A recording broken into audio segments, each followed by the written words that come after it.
The next class of submarines started by the Japanese was the 1,779 surfaced and 2,215 submerged ton I-361 class, which was built from February 1943 through November 1944, also known as the Tei-Gata D1 type.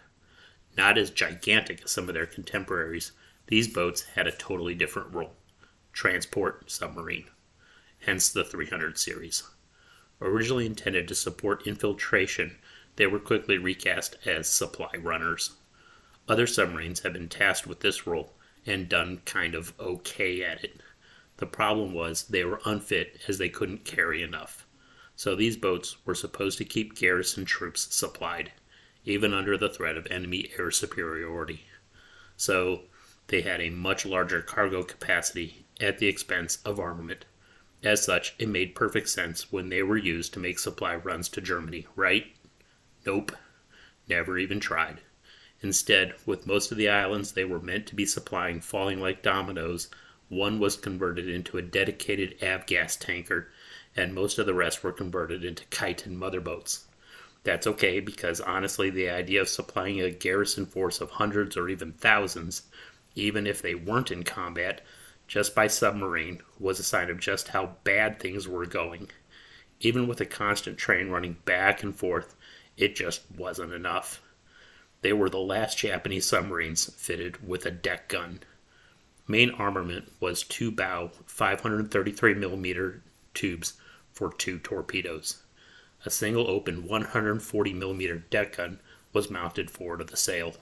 Propulsion on the surface was provided by 2 diesel engines, which produced 1,850 horsepower that ran the 2 propellers and recharged the batteries for a surface speed of 13 knots. While submerged, they used their batteries to power 2 motors, which produced 1,200 horsepower for a top speed of 6 knots. Range on the surface was 15,000 nautical miles at 10 knots, and submerged they could do 100 nautical miles at 3 knots. Test diving depth was 75 meters. After the sail, they could carry 2 Daihatsu landing barges and could carry 82 tons of cargo. As completed, I-371 was fitted with Type 22 radar. In January 1945, I-366 was fitted with Type 13 radar. In January 1945, I-368 and I-370 had their deck gun and Daihatsu removed so they could carry 5 chitin.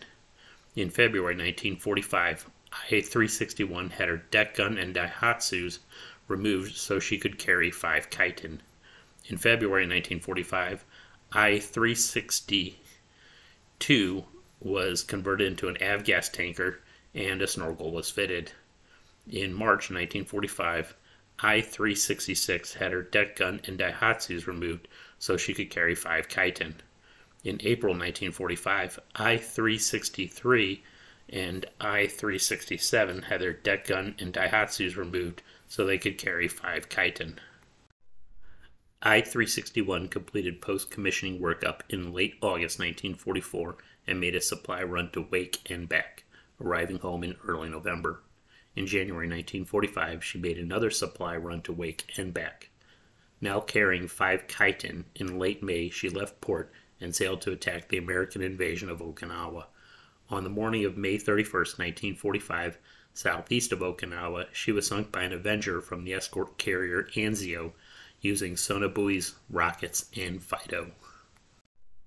I-362 completed post-commissioning workup in late August 1944 and made a supply run to and from Truk, returning home in early October.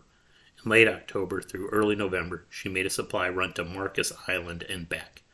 At the start of January 1945, she made another supply run to Truk. North of Truk, in the late hours of January 13, 1945, she was detected and sunk by the destroyer escort Fleming with Hedgehog. I-363 completed post-completion workup at the start of October 1944 and spent that month running supplies to and from Woolly Atoll before returning home in mid-November. In the second half of December, she ran supplies to Marcus Island and returned home by the end of the month. In the first half of March 1945, she again ran supplies to Marcus and back. Now carrying 5 chitin, in late May she sailed to Okinawa to try to attack the American invasion, but couldn't get to anything, so returned to Japan in late June.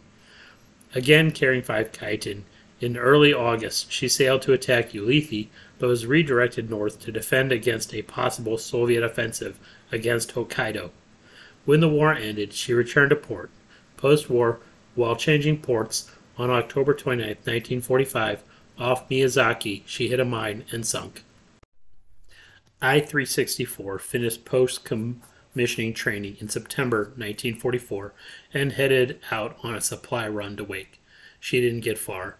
On the morning of September 16, 1945, east of Tokyo Bay, she was spotted and sunk by the submarine Sea Devil. I-365 finished post-completion workup at the start of November 1944 and set out on a supply run to Truk and back. While on the return leg, southeast of Yokosuka, on the morning of November 29, 1944, she was found and sunk by the submarine Scabbardfish. I-366 completed post-commissioning workup, which included replacing a defective engine, in early December 1944, and spent the rest of the month making a supply run to the Marianas and back. In February 1945, she spent the month running supplies to Woolly and back. On May 6th, while conducting chitin practice, she hit a mine which damaged her stern, sending her in for repairs. With repairs complete and again carrying 5 chitin, in early August she sailed to patrol north of Palau, where she fired 3 of her chitin, the other 2 being defective, at a convoy with no hits being scored. She returned to Japan after the surrender announcement and was scuttled post-war. I-367 completed post-commissioning workup in late October 1944 and spent the first half of November running supplies to Marcus Island and back. After reloading, she made the same trip in December, arriving back in Japan at the start of January 1945. Now carrying 5 chitin, at the start of May she sailed to patrol around Saipan, but couldn't get in a good attack position, so headed to Okinawa. East of Okinawa, on the morning of May 27th, she launched 2 of her chitin, with the other 3 malfunctioning for no effect, afterward returning to Japan. Again loaded with 5 chitin, in mid-July she sailed to patrol off Okinawa, but couldn't find one of the largest concentrations of warships in modern history chained to one specific geographic point, so returned to Japan. As she was approaching port, word came of the surrender, and post-war she was scuttled. I-368 completed post-commissioning and then conversion in late February 1945 and left port with 5 chitin to attack the U.S. invasion of Iwo Jima. In the pre-dawn hours of February 26, 1945, west of Iwo Jima, she was found and sunk by an Avenger from the escort carrier Anzio using a Fido. I-369 completed post-commissioning training in mid-January 1945 and in the last few weeks of the month ran supplies to Marcus and back.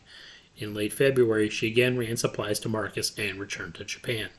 From mid-April to late May, she ran supplies to Truk and Yap, then returned to Japan.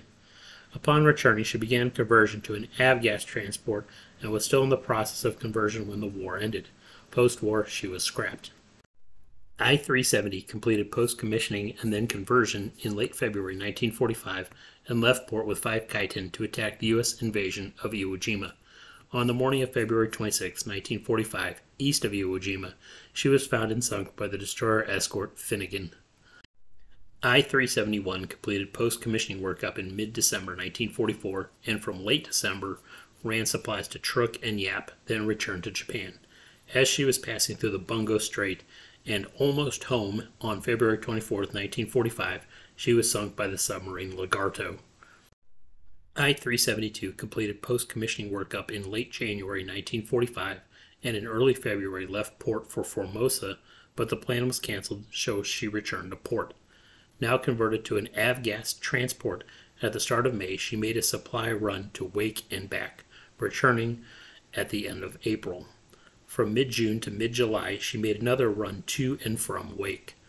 On July 18, 1945, she was in port when it was raided by U.S. carrier aircraft, sinking her. Post-war, she was raised and then rescuttled.